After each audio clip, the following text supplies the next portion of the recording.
ಬಿಹಾರದಲ್ಲಿ ಎನ್ಡಿಎ ಭದ್ರಕೋಟೆ ಅಂತಿದ್ದಂಥ 30ಕ್ಕೂ ಹೆಚ್ಚು ಸ್ಥಾನಗಳೇ ಅದರ ಕೈ ತಪ್ಪುವಂಥ ಸಾಧ್ಯತೆ ಹೆಚ್ಚಿದೆಯಾ? ಪ್ರತಿ ಕುಟುಂಬಕ್ಕೂ ಸರ್ಕಾರಿ ಉದ್ಯೋಗ ಅನ್ನುವಂಥ ಒಂದೇ ಒಂದು ಭರವಸೆ 3 ದಶಕಗಳಿಂದ ಬೇರೂರಿದ್ದಂಥ ಜಾತಿ ರಾಜಕೀಯವನ್ನ ಬದಿಗೆ ಸರಿಸಿದೆಯಾ? ಬಿಜೆಪಿ ಧಾರ್ಮಿಕ ಧ್ರುವೀಕರಣದ ಅಂತಿಮ ಅಸ್ತ್ರವನ್ನ ಬಳಸಿರುವಾಗ ಮತದಾರರು ಅದಕ್ಕಿಂತನೂ ತಮ್ಮ ಆರ್ಥಿಕ ಭವಿಷ್ಯದ ಬಗ್ಗೆ ಯೋಚನೆ ಮಾಡ್ತಾ ಇದ್ದಾರೆ. ತಮ್ಮ ಮಹಿಳಾ ಮತ ಬ್ಯಾಂಕನ್ನು ಭದ್ರಪಡಿಸಿಕೊಂಡಿರುವಂತಹ ನಿತೀಶ್ ಕುಮಾರ್ ನಿಜಕ್ಕೂ ಬಿಜೆಪಿಯನ್ನ ಮುಳುಗಿಸ್ಬಿಟ್ಟಿದ್ದಾರಾ? ಬಿಹಾರದ ಭವಿಷ್ಯಕ್ಕಾಗಿ ನಿಜವಾದ ಸ್ಪರ್ಧೆ ಈಗ ತೇಜಸ್ವಿ ಯಾದವ್ ಮತ್ತೆ ಪ್ರಶಾಂತ್ ಕಿಶೋರ್ ನಡುವೆ ಇರೋ ಹಾಗೆ ಕಾಣುವಾಗ ಬಿಜೆಪಿಯ ನೆಲೆಯಲ್ಲಿ ಕುಸಿದಿದೆಯಾ? ಅಮಿತ್ ಶಾ ಅವರ ದೆಹಲಿ ಮಾದರಿಯ ಆಪರೇಷನ್ ವಿಫಲ ಆಗಿರೋದು ರಾಜಕೀಯ ವಾಸ್ತವದಿಂದ ಅದು ಪೂರ್ತಿ ದೂರವಾಗಿರೋದನ್ನ ಹೇಳ್ತಾ ಇದೆಯಾ?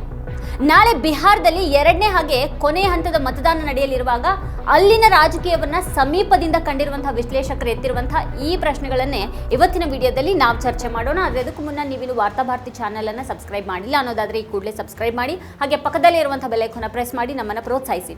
ಈ ವಿಡಿಯೋವನ್ನ ಕೊನೆವರೆಗೂ ನೋಡಿ. ಹಾಗೆ ಈ ಕುರಿತಾಗಿ ನಿಮ್ಗೆ ಅಭಿಪ್ರಾಯ ಇದೆ ಅದನ್ನ ವಿಡಿಯೋ ಕೆಳಗಡೆ ಕಮೆಂಟ್ ಮಾಡಿ ನಮಗೆ ತಿಳಿಸಿ. ಹಾಗೆ ವಿಡಿಯೋದ ಲಿಂಕ್ ಅನ್ನ ನಿಮ್ಮೆಲ್ಲ ಬಂಧು ಮಿತ್ರರಿಗೆ ವಾಟ್ಸ್ಆಪ್ ಮಾಡಿ. ಈಗ ನಾವು ವಿಷಯಕ್ಕೆ ಬರೋಣ.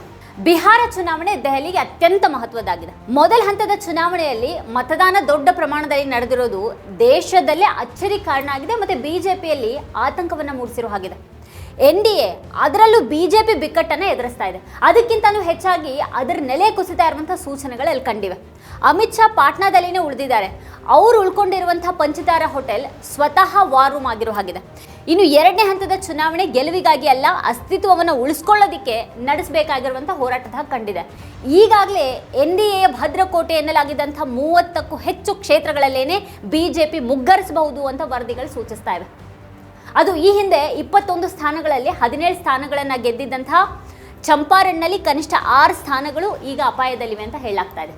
ಸೀತಾಮರ್ಹಿ, ಸುಪೌಲ್ ಮತ್ತೆ ಅರಾರಿಯಾ ಬೆಲ್ಟ್ನಲ್ಲಿ ಕಳೆದ ಬಾರಿ ಗೆದ್ದಂಥ 15 ಸ್ಥಾನಗಳಲ್ಲಿ 5 ಸ್ಥಾನಗಳು ಕೈ ತಪ್ಪಬಹುದು ಅಂತ ವರದಿಯಾಗಿದೆ.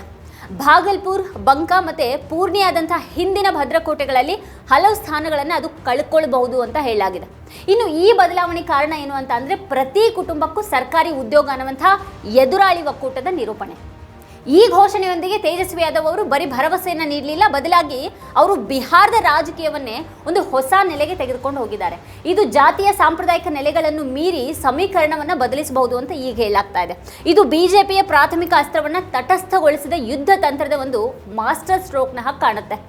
ಇದಕ್ಕೆ ಅತ್ಯಂತ ಬಲವಾದ ಪುರಾವೆ 2ನೇ ಹಂತದ 32 ನಿರ್ದಿಷ್ಟ ಸ್ಥಾನಗಳಲ್ಲಿ ಕಂಡು ಬರ್ತಾ ಇದೆ. ಈ ಕ್ಷೇತ್ರಗಳಲ್ಲಿ ಎನ್ಡಿಎ ಮತ್ತು ಮಹಾಗಠಬಂಧನ್ ಎರಡೂ ಕೂಡ ಒಂದೇ ಜಾತಿಗೆ ಸೇರಿರುವಂಥ ಅಭ್ಯರ್ಥಿಗಳನ್ನು ಕಣಕ್ಕಿಳಿಸಿವೆ. ಈಗಾಗಲೇ ಆಗ್ತಾ ಇದ್ದಂಥ ರೀತಿಯನ್ನು ನೋಡಿದ್ರೆ ಇದು ಮುರಿದ ಅನಿರೀಕ್ಷಿತ ಮತಗಳನ್ನು ತರುವಂಥ ತಂತ್ರ ಆಗ್ತಾ ಇತ್ತು. ಆದರೆ ಈಗಿನ ಸನ್ನಿವೇಶ ಇದಕ್ಕೆ ವಿರುದ್ಧವಾಗಿದೆ. ಈಗಿನ ಸನ್ನಿವೇಶದಲ್ಲಿ ಜಾತಿ ಬದಿಗೆ ಸರಿದು ಚುನಾವಣಾ ವಿಷಯ ಮುನ್ನೆಲೆಗೆ ಬಂದಿದೆ. ಒಬ್ಬ ಮತದಾರ 2 ಯಾದವರು, 2 ಬ್ರಾಹ್ಮಣರು ಅಥವಾ 2 ರಜಪೂತ್ರಲ್ಲಿ ಒಬ್ಬರನ್ನ ಆರಿಸಬೇಕಾಗಿರುವಾಗ ಅವರ ಆಯ್ಕೆ ಈಗ ಈ ಸಾಮಾಜಿಕ ಗುರುತನ್ನು ಬಿಟ್ಟು ಬೇರೆ ನೆಲೆಯನ್ನು ಆಧರಿಸುತ್ತೆ. ಇನ್ನು ಮುಂದೆ ಮತದಾರ ನನ್ನ ಜಾತಿಯವರು ಅನ್ನೋದನ್ನು ಬದಿಗಿಟ್ಟು ನನ್ನ ಕುಟುಂಬಕ್ಕೆ ಯಾರು ಕೆಲಸವನ್ನು ನೀಡ್ತಾರೆ ಅನ್ನೋದನ್ನು ನೋಡಲಿದ್ದಾನೆ. ಈ ಹೊಸ ಸಮೀಕರಣದಲ್ಲಿ ಬಿಜೆಪಿಯ ಬತ್ತಳಿಕೆಯಲ್ಲಿ ಏನೂ ಇಲ್ಲವಾಗಿದೆ. ಈಗ ಇದು ಗಟ್ಟಿ ಪ್ರತಿ ನಿರೂಪಣೆ ಇಲ್ಲದೆ ಕಂಗೆಟ್ಟಿರೋ ಹಾಗೆ ಕಂಡು ಬರ್ತಾ ಇದೆ. ಇನ್ನು ತೇಜಸ್ವಿ ಯಾದವ್ ಅವರ ರ್ಯಾಲಿಗಳು ಉದ್ಯೋಗದ ವಿಷಯವನ್ನು ಮುಂದೆ ಮಾಡಿರುವಾಗ ಬಿಜೆಪಿ ವಿಷಯವನ್ನು ಬದಲಾಯಿಸೋದಕ್ಕೆ ಪ್ರಯತ್ನ ಪಡ್ತಾ ಇದೆ. ತೇಜಸ್ವಿ ಅವರು ನೀಡಿರುವಂತಹ ಸರ್ಕಾರಿ ಉದ್ಯೋಗದ ಭರವಸೆ ಕೇವಲ ಭರವಸೆ ಅಲ್ಲ, ಅದು ಬಿಹಾರದ ಆರ್ಥಿಕ ವಾಸ್ತವವನ್ನು ಎದುರಿಸುವಂಥ ಮತ್ತೆ ಜನರಲ್ಲಿ ಹೊಸ ಆಶಾವಾದ ಮೂಡಿಸುವಂಥ ಮಾತಾಗಿದೆ. ಈ ನಿರೂಪಣೆಯ ಮೂಲಕ ತೇಜಸ್ವಿ ಯಾದವ್ ಚುನಾವಣೆಯನ್ನು ಜಾತಿ ಮತ್ತು ಧರ್ಮದ ಸಮೀಕರಣದಿಂದ ಹೊರಗೆ ತಂದು ಆರ್ಥಿಕ ಉಳಿವಿನ ಪ್ರಶ್ನೆ ಮುಖ್ಯವಾಗುವ ಹಾಗೆ ಮಾಡಿದ್ದಾರೆ. ತನ್ನ ಜಾತಿ ಆಧಾರಿತ ಲೆಕ್ಕಾಚಾರಗಳ ಕುಸಿತವನ್ನು ಎದುರಿಸ್ತಾ ಇರುವಂತಹ ಬಿಜೆಪಿ ಈಗ ಧಾರ್ಮಿಕ ಧ್ರುವೀಕರಣ ಅಸ್ತ್ರವನ್ನೇ ಮುಂದೆ ಮಾಡೋದ್ರ ಬಗ್ಗೆ ಯೋಚನೆ ಮಾಡಿದೆ. ಇನ್ನು ಅದರ ಈ ನಡೆ ಲೆಕ್ಕಾಚಾರದ ತಂತ್ರ ಅನ್ನೋದಕ್ಕಿಂತನೂ ಹತಾಶೆಯ ಕ್ರಿಯೆ ಅಂತ ಹೇಳಲಾಗ್ತಾ ಇದೆ. ಇನ್ನು ಅಮಿತ್ ಶಾ ಅವರ ಅಂತಿಮ ಪ್ರಚಾರ ಭಾಷಣಗಳು ಒಳನುಸುಳುವಿಕೆ, ಭಯೋತ್ಪಾದನೆ ಮತ್ತು ಪಾಕಿಸ್ತಾನದ ಮೇಲೇನೆ ಕೇಂದ್ರೀಕರಿಸೋದು ಇವೆಲ್ಲಾನು ಇಂಥ ಹತಾಶೆಯ ಸೂಚನೆಗಳಾಗಿವೆ. ಉಳಿದೆಲ್ಲ ತಂತ್ರಗಳು ವಿಫಲ ಆದಾಗ ಬಿಜೆಪಿ ತನ್ನ ಅದೇ ಧ್ರುವೀಕರಣ ಅಸ್ತ್ರ ತೆಗೆಯೋದು ಯಾವಾಗಲೂ ನಡೆಯುತ್ತೆ. ಇಲ್ಲಿಯೂ ಕೂಡ ಅದೇ ಆಟಕ್ಕೆ ಬಿಜೆಪಿ ಮುಂದಾಗಿದೆ. ಆದರೂ ಬಿಹಾರದಲ್ಲಿ ಅದು ತನ್ನ ನೆಲೆಯನ್ನು ಕಳೆದುಕೊಂಡಿರೋ ಹಾಗೆ ಕಾಣ್ತಾ ಇದೆ. ಇನ್ನು ಮತದಾರರ ಪ್ರಾಥಮಿಕ ಕಾಳಜಿನೇ ಇಲ್ಲಿ ಮೂಲತಃ ಬದಲಾಗಿದೆ. ಈಗ ತಮ್ಮ ಮಕ್ಕಳ ಉದ್ಯೋಗದ ಬಗ್ಗೆ ಚಿಂತಿತರಾಗಿರುವಂಥ ಮತದಾರರು ತಕ್ಷಣದ ಮತ್ತು ಸ್ಪಷ್ಟವಾದ ಭರವಸೆಗೆ ಗಮನವನ್ನು ಕೊಟ್ಟಿದ್ದಾರೆ ಅನ್ನುವಂಥ ವರದಿಗಳಿವೆ. ಅವ್ರಿಗೀಗ ಗಡಿ ಆಚೆಯಿಂದ ಬರುವಂಥ ಯಾವುದೋ ಗೊತ್ತಿಲ್ಲದ ಬೆದರಿಕೆ ಮುಖ್ಯ ಆಗ್ತಾ ಇಲ್ಲ. ಅವರಿಗೆ ಬಿಜೆಪಿಯ ವೈಫಲ್ಯಕ್ಕೆ ಅತ್ಯಂತ ಪ್ರಬಲ ಉದಾಹರಣೆ ಅಂತ ಅಂದ್ರೆ ಸೀಮಾಂಚಲ ಪ್ರದೇಶ. ಹಿಂದಿನ ಚುನಾವಣೆಯಲ್ಲಿ ಎಐಎಂಐನಂತಹ ಪಕ್ಷಗಳು ಮುಸ್ಲಿಂ ಮತಗಳನ್ನು ವಿಭಜಿಸಿ 5 ಸ್ಥಾನಗಳನ್ನು ಗೆದ್ದಿದ್ದು ಎನ್ಡಿಎಗೆ ಪರೋಕ್ಷವಾಗಿ ಅನುಕೂಲ ಆಗಿತ್ತು. ಆದರೆ ಈ ಬಾರಿ ಅದೆಲ್ಲ ಸಮೀಕರಣ ತಲೆ ಕೆಳಗಾಗಿದೆ. ಮುಸ್ಲಿಂ ಮತದಾರರೇ ಈಗ ಎಐಎಂಐಎಂ ಅನ್ನ ತಮ್ಮ ಪ್ರತಿನಿಧಿ ಅಂತ ನೋಡದೇನೆ ಮತಗಳನ್ನು ಒಡೆಯುವಂತಹ ಪಕ್ಷ ಅಂತ ನೋಡ್ತಾ ಇದ್ದಾರೆ ಅಂತ ಹೇಳಲಾಗ್ತಾ ಇದೆ. ಇನ್ನು ಮುಸ್ಲಿಂ ಮತಗಳು ಮಹಾಗಠಬಂಧನ ಬೆಂಬಲಕ್ಕೆ ಒಗ್ಗೂಡ್ತಾ ಇರೋದು ಇಲ್ಲಿ ಪ್ರಮುಖ ಬೆಳವಣಿಗೆ ಆಗಿದೆ. ಹೀಗಾಗಿ ಧ್ರುವೀಕರಣದಿಂದ ಸುಲಭವಾಗಿ ಹೆದರಿಸುವವರ ಆಟ ನಡೆಯಲಾರದು ಅನ್ನುವಂತಾಗ್ಬಿಟ್ಟಿದೆ. ಈಗ ಇದಕ್ಕೆ ಬದಲಾಗಿ ಅವರು ಬಿಜೆಪಿಯನ್ನ ಸೋಲಿಸೋದಿಕ್ಕೆ ಕೆಲಸ ಮಾಡ್ತಾ ಇದ್ದಾರೆ ಅನ್ನೋದು ಸ್ಪಷ್ಟ ಆಗಿದೆ. ಬಿಜೆಪಿಯ ಈ ಹಿಂದೂ ಮುಸ್ಲಿಂ ಆಟಕ್ಕೆ ಅವರಿಗೆ ಸೊಪ್ಪು ಹಾಕುವರಾಗಿ ಉಳ್ಕೊಂಡಿಲ್ಲ. ಈ ಹಿಂದೆ ಮತ ವಿಭಜನೆಯಾಗಿದ್ದಂಥ 11 ಸ್ಥಾನಗಳನ್ನು ಈಗ ಮಹಾಮೈತ್ರಿಕೂಟ ಕ್ಲೀನ್ ಸ್ವೀಪ್ ಮಾಡಬಹುದು ಅಂತ ಹೇಳಲಾಗ್ತಾ ಇದೆ.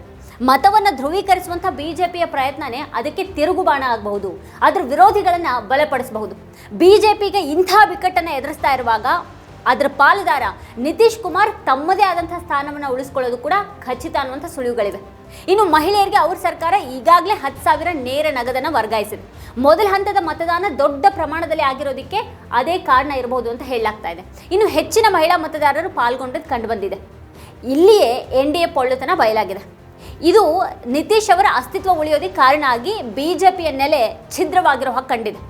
ಇದು ಜೆಡಿಯು ಮತ ಬ್ಯಾಂಕನ್ನು ಬಲಪಡಿಸಿದೆ. ಆದರೆ ಆ ಮತ ಬಿಜೆಪಿಗೆ ಹೋಗಿದೆ ಅನ್ನೋದಕ್ಕೆ ಯಾವುದೇ ಪುರಾವೆಗಳಂತೂ ಇಲ್ಲ. ಜೆಡಿಯು ಮತ್ತು ಬಿಜೆಪಿ ಏಕೀಕೃತ ಹಡಗಲ್ಲ, ಅವು 2 ಪ್ರತ್ಯೇಕ ಘಟಕಗಳಾಗಿವೆ. ಮತ್ತೆ ಒಂದು ಇನ್ನೊಂದಕ್ಕಿಂತ ಹೆಚ್ಚು ವೇಗವಾಗಿ ನೀರನ್ನು ತೆಗೆದುಕೊಳ್ತಾ ಇದೆ. ಇದು ಬಿಜೆಪಿಯ ದೆಹಲಿ ಮಾದರಿಯ ದುರಹಂಕಾರವನ್ನು ಕೂಡ ಬಯಲು ಮಾಡಿದೆ. ಬಿಹಾರ ಬಿಜೆಪಿ ಏನಿದ್ರು ಅದರ ರಾಷ್ಟ್ರೀಯ ನಾಯಕತ್ವ ಮತ್ತೆ ಜೆಡಿಯುವನ್ನೇ ನೆಚ್ಕೊಂಡಿತ್ತು. ಈಗ ಬಿಜೆಪಿಯ ರಾಷ್ಟ್ರೀಯ ನಿರೂಪಣೆ ವಿಫಲ ಆಗ್ತಾ ಇರೋದ್ರಿಂದ ಮತ್ತೆ ಅದರ ಸ್ಥಳೀಯ ಪಾಲುದಾರ ನಿತೀಶ್ ತಮ್ಮ ಉಳಿವಿನ ಬಗ್ಗೆ ಗಮನ ಹರಿಸಿರೋದ್ರಿಂದ ಬಿಜೆಪಿ ರಾಜಕೀಯವಾಗಿ ಏಕಾಂಗಿಯಾಗಿದೆ. ಪಾಟ್ನಾದ ಮೌರ್ಯ ಹೋಟೆಲ್ನಲ್ಲಿನ ಶಾ ಆಪರೇಷನ್ ಬಿಜೆಪಿ ಈ ಮಹತ್ವದ ಕೊಂಡಿಯ ಸಂಪರ್ಕವನ್ನು ಕಳೆದುಕೊಂಡಿರೋದನ್ನೇ ಸೂಚಿಸುವಂತಿದೆ. ಬಹುಶಃ ಎನ್ಡಿಎ ಅಭಿಯಾನದ ಅತ್ಯಂತ ದೊಡ್ಡ ಲೋಪ ಏನು ಅಂತ ಅಂದ್ರೆ ಬಿಜೆಪಿ ಇನ್ನು ಬಿಹಾರದ ಭವಿಷ್ಯದ ದೃಷ್ಟಿಯಿಂದ ಮುಖ್ಯವಾಗಿ ಕಾಣ್ತಾ ಇಲ್ಲ. ಬಿಹಾರಕ್ಕಾಗಿ ನಿಜವಾಗಿಯೂ ನಿಂತವರಾಗಿ ಹೊಸ ಪೀಳಿಗೆ ನಾಯಕರಾದಂಥ ತೇಜಸ್ವಿ ಯಾದವ್ ಮತ್ತೆ ಪ್ರಶಾಂತ್ ಕಿಶೋರ್ ಕಾಣಿಸ್ತಾ ಇದ್ದು, ಅವರಿಬ್ಬರ ನಡುವೆ ಈಗ ಸ್ಪರ್ಧೆ ತಲೆದೂರಿರುವ ಹಾಗೆ ಕಾಣ್ತಾ ಇದೆ. ಇದು ಯುವಕರು, ನಿರುದ್ಯೋಗಿಗಳು ಮತ್ತೆ ವಲಸೆ ಕಾರ್ಮಿಕರ ಕದನ. ಈ ಹಂತದಲ್ಲಿ ತೇಜಸ್ವಿ ಯಾದವ್ ಸ್ಪಷ್ಟವಾದ ಮತ್ತೆ ರಾಜ್ಯದ ಜನತೆ ಕಾದು ನಿಂತಿದ್ದಂಥ ಭರವಸೆಯನ್ನು ನೀಡ್ತಾ ಇದ್ದಾರೆ. ಪ್ರತಿ ಕುಟುಂಬಕ್ಕೂ ಸರ್ಕಾರಿ ಕೆಲಸ ನೀಡುವಂಥ ಒಂದು ಭರವಸೆ ಅದು. ಇನ್ನು ಪ್ರಶಾಂತ್ ಕಿಶೋರ್ ಅವರು ಇಡೀ ವ್ಯವಸ್ಥೆಯನ್ನು ಬದಲಾಯಿಸ್ತೀನಿ ಅನ್ನುವಂಥ ಒಂದು ಮಹತ್ವಾಕಾಂಕ್ಷೆ ಭರವಸೆಯನ್ನು ನೀಡಿದ್ದಾರೆ. ಇದರಿಂದ ಅವರು ತಮ್ಮ ಸ್ವಂತ ಉದ್ಯೋಗವನ್ನು ಪಡಿಬಹುದು ಮತ್ತೆ ಯಾವತ್ತಿಗೂ ಕೂಡ ಬಿಹಾರದಿಂದ ಹೊರಗೆ ಹೋಗಬೇಕಾಗಿಲ್ಲ ಅನ್ನುವಂಥ ಅವ್ರ ಭರವಸೆ ಇಲ್ಲಿ ಬಹಳ ಮುಖ್ಯವಾಗಿ ಕಾಣ್ತಾ ಇದೆ. ಬಿಹಾರದ ಭವಿಷ್ಯಕ್ಕಾಗಿ ನಡೆದಿರುವಂಥ ಈ ಹೋರಾಟದಲ್ಲಿ ಬಿಜೆಪಿ ಹಿಂದೆ ಉಳಿದಿದೆ. ಈಗ ಅದರ ನಿರೂಪಣೆ ಈಗ ಭವಿಷ್ಯದ ಬಗ್ಗೆ ಇರದೇನೆ 30 ವರ್ಷಗಳ ಹಿಂದಿನ ಜಂಗಲ್ ರಾಜ್ ಬಗ್ಗೆನೇ ಇದೆ. ಹಾಗಾಗಿ ಬಿಹಾರದ ಯುವ ಮನಸ್ಸುಗಳಲ್ಲಿ ಬಹುಶಃ ಬಿಜೆಪಿ ಈಗ ಉಳ್ಕೊಂಡಿಲ್ಲ. ವೀಕ್ಷಕರ, ಈ ಕುರಿತಾಗಿ ನೀವೇನು ಹೇಳ್ತೀರಿ? ನಿಮ್ಗೇನು ಅಭಿಪ್ರಾಯ ಇದೆ ಈ ವಿಷಯದ ಕುರಿತಾಗಿ? ಅದನ್ನು ವಿಡಿಯೋದ ಕೆಳಗಡೆ ಕಮೆಂಟ್ ಮಾಡಿ ನಮಗೆ ತಿಳಿಸಿ. ಇದೇ ಹೊತ್ತಿನ ಸ್ಪೆಷಲ್ ನೋಡ್ತಾ ಇರಿ ವಾರ್ತಾಭಾರತಿ. ನೀವಿನ್ನೂ ವಾರ್ತಾಭಾರತಿ ಯೂಟ್ಯೂಬ್ ಚಾನಲನ್ನು ಸಬ್ಸ್ಕ್ರೈಬ್ ಮಾಡಿಲ್ಲ ಅನ್ನೋದಾದರೆ ಈ ಕೂಡಲೇ ಸಬ್ಸ್ಕ್ರೈಬ್ ಮಾಡಿ. ಹಾಗೆ ಪಕ್ಕದಲ್ಲೇ ಇರುವಂಥ ಬೆಲ್ ಐಕಾನ್ ಪ್ರೆಸ್ ಮಾಡಿ ನಮ್ಮನ್ನು ಪ್ರೋತ್ಸಾಹಿಸಿ.